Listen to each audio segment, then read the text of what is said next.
Bismillahirrahmanirrahim. Assalamualaikum warahmatullahi wabarakatuh. Jumpa lagi bersama Ibu Esti dalam pelajaran Pendidikan Tari kelas 9. Anak-anak Ibu, hari ini kita akan belajar kembali, tapi sebelumnya kita berdoa dulu agar apa yang kita niatkan bisa menjadi ilmu buat kita dan bisa bermanfaat untuk kita ya. Berdoa mulai.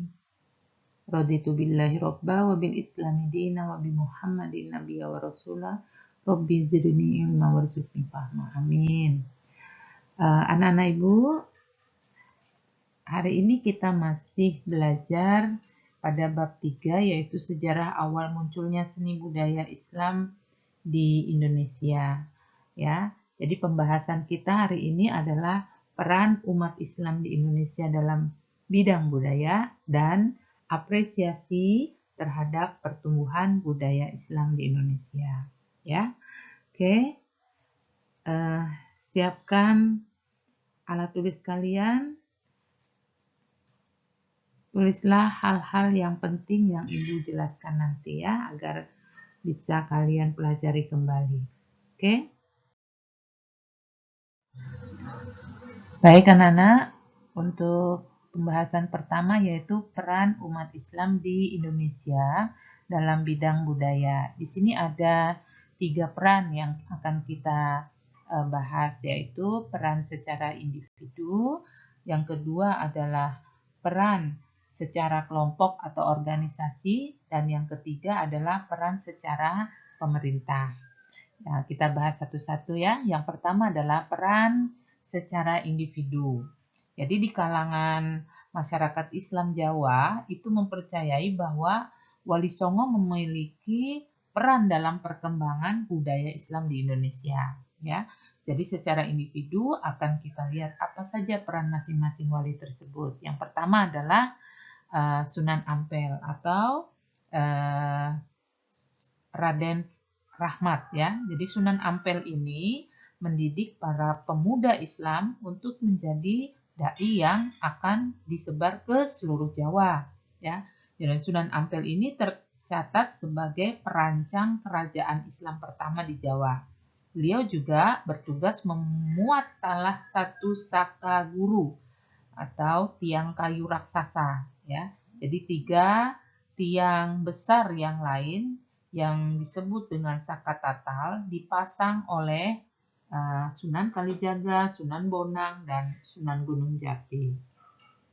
Yang kedua, peran individu yang kedua adalah Sunan Bonang atau Ampel Denta ya. Jadi Sunan Bonang ini sebagai pencipta gending pertama dalam rangka pengembangan ajaran Islam di pesisir Jawa Timur. Catatan pendidikan beliau yaitu dikenal dengan Suluk Sunan Bonang atau Primbon Sunan Bonang. Isi buku tersebut berbentuk prosa ala Jawa Tengah. Ya, kalimatnya banyak dipengaruhi bahasa Arab dan sampai sekarang masih tersimpan di Universitas Leiden, Belanda. Yang ketiga adalah Sunan Giri atau Blambangan. Jadi Sunan Giri ini, beliau itu menciptakan berbagai permainan anak-anak sebagai permainan yang berjiwa agama. Misalnya jelungan, jamuran, gendi, kemudian maksudnya gendi farid ya, kemudian jor, gula ganti, kemudian cublak-cublak suweng, kemudian ilir-ilir, dan masih banyak lagi permainan yang diciptakan oleh Sunan Giri. Yang ketiga adalah yang keempat maksud Ibu ya. Yang keempat adalah Sunan Derajat. Jadi Sunan Derajat ini menaruh perhatian yang sangat serius pada masalah-masalah sosial. Ia terkenal dengan jiwa sosial dan tema dakwahnya selalu berorientasi pada kegotong royongan. Jadi Sunan Derajat ini juga selalu memberi pertolongan kepada masyarakat umum, menyantuni anak yatim, lalu juga menyantuni fakir miskin, dan sebagai suatu proyek sosial yang dianjurkan agama Islam. Selanjutnya adalah Sunan Kalijaga. Nah, Sunan Kalijaga ini sangat terkenal sebagai seorang wali yang berjiwa besar, kemudian juga berpandangan jauh, kemudian juga berpikiran tajam, intelek yang berasal dari Jawa asli. Ya, cara dakwah beliau ini tidak monoton, jadi sesekali diisi dengan cerita-cerita humor yang mendidik. Jadi jasa beliau terhadap kesenian tidak hanya terlihat pada wayang dan gamelan, ya, tetapi juga dari dalam seni suara, kemudian seni ukir, seni busana, lalu seni pahat, dan juga kesusastraan. Yang terakhir ya adalah Sunan Muria atau Raden Umar Said.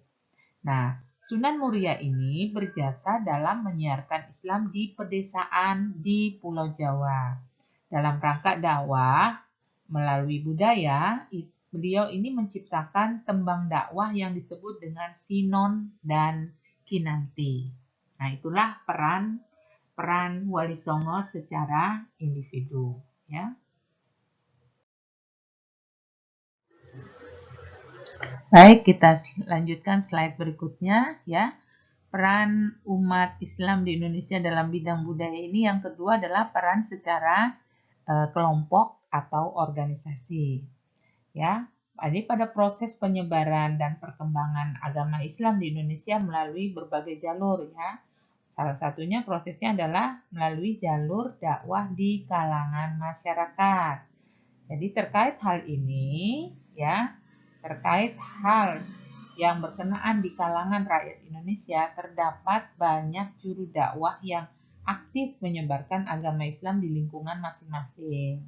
Jadi juru dakwah itu dikenal dengan wali, ya.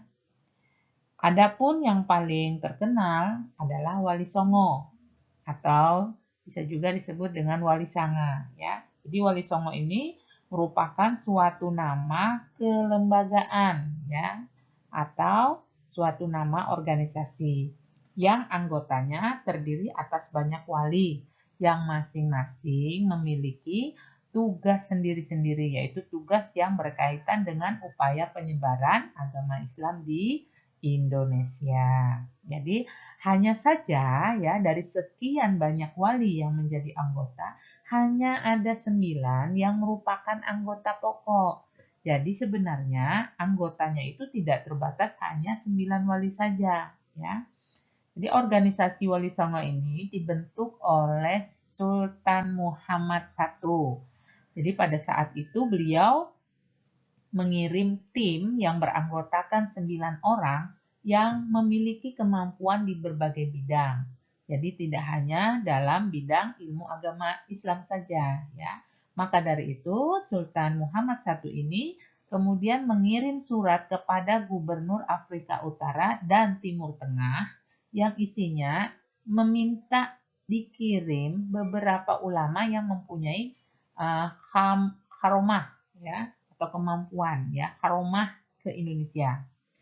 Ya, berdasarkan perintah Sultan Muhammad itu kemudian dibentuk tim yang beranggotakan 9 orang untuk diberangkatkan ke Pulau Jawa, ya. Pemberangkatan berlangsung pada tahun 1404 Masehi yang diketuai oleh Maulana Malik Ibrahim yang merupakan ahli mengatur negara, yaitu ahli tata negara dari Turki, ya, ingat ya, dari Turki. Jadi Maulana Malik Ibrahim itu berasal dari Turki. Berita ini tertulis dalam kitab Kanzul Hum karya Ibnu Battuta yang kemudian dilanjutkan oleh Syekh Maulana Maghribi, ya. Kemudian yang ketiga adalah peran secara pemerintah. Nah, peran kerajaan sebagai pengambil kebijakan dalam dakwah pendidikan ekonomi, ya, kemudian budaya di Indonesia itu sangat besar.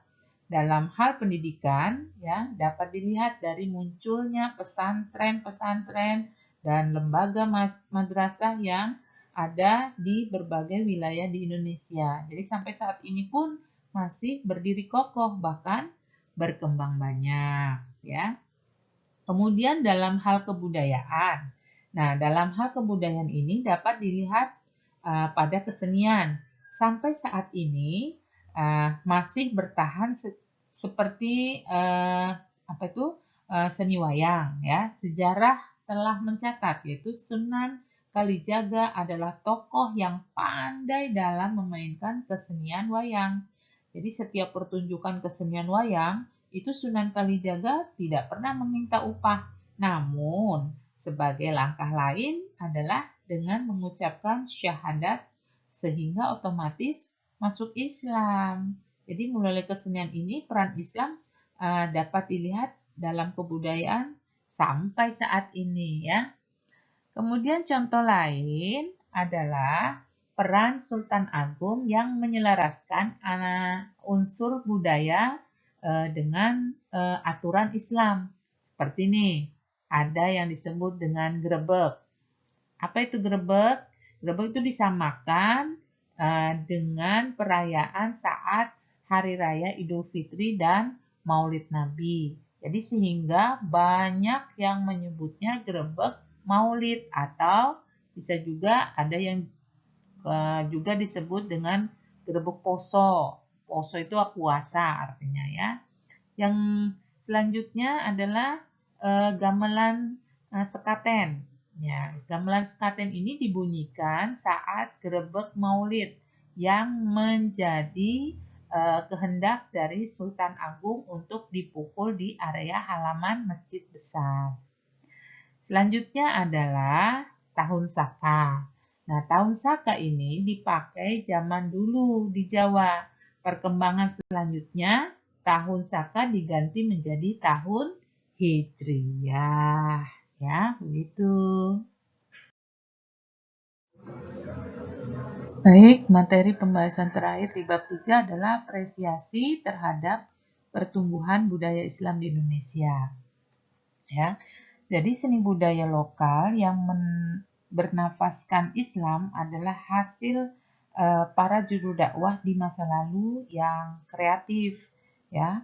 Para juru dakwah itu mencari akal bagaimana supaya masyarakat yang sebelumnya masih kuat memegang adat dan budaya itu beralih ke agama Islam tanpa menyinggung perasaan adat budaya sebelumnya, yaitu ada budaya Hindu dan budaya Buddha ya. Jadi para penyebar agama Islam ini sama sekali tidak berupaya menghapus adat budaya yang sudah ada sebelumnya.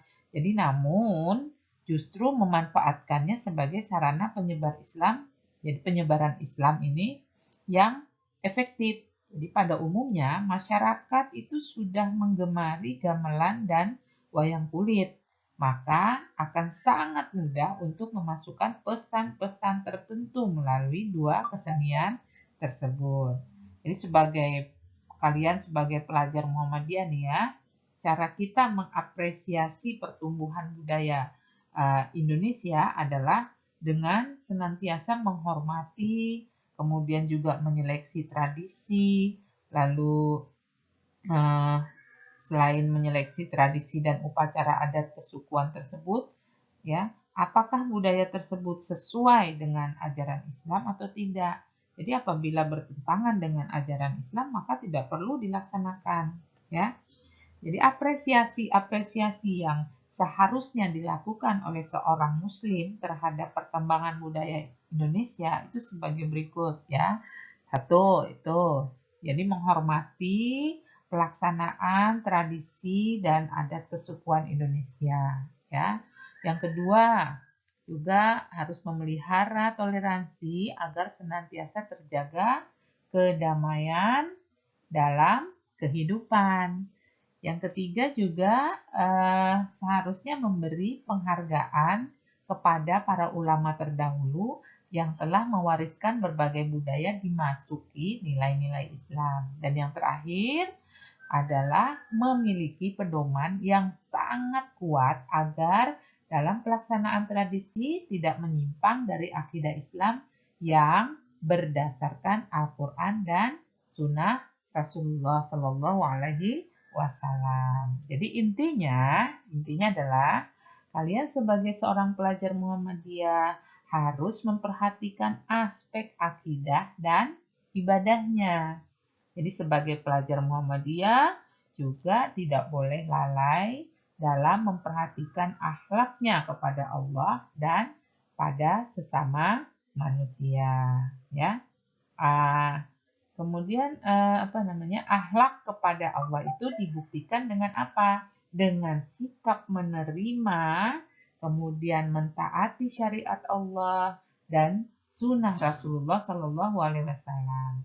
Jika hal ini bisa dilaksanakan pada diri kita, maka kita termasuk golongan orang-orang yang berpegang teguh pada syariat Islam, ya. Allahumma amin, ya.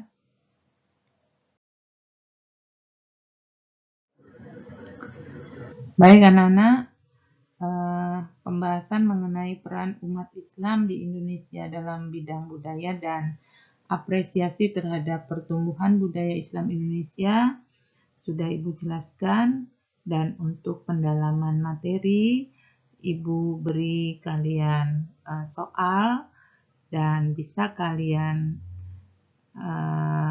klik link yang Ibu berikan yang tertera di slide ini, ya.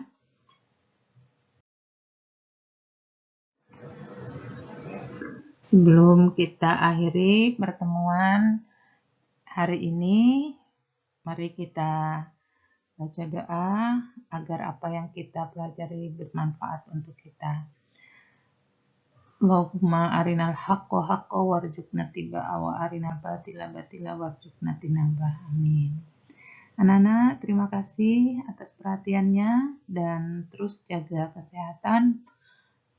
Pakailah masker apabila kalian berada di luar, kemudian hindari kerumunan, kemudian sering-seringlah mencuci tangan, dan salam sehat. Bu Airin, Assalamualaikum warahmatullahi wabarakatuh. Sampai jumpa.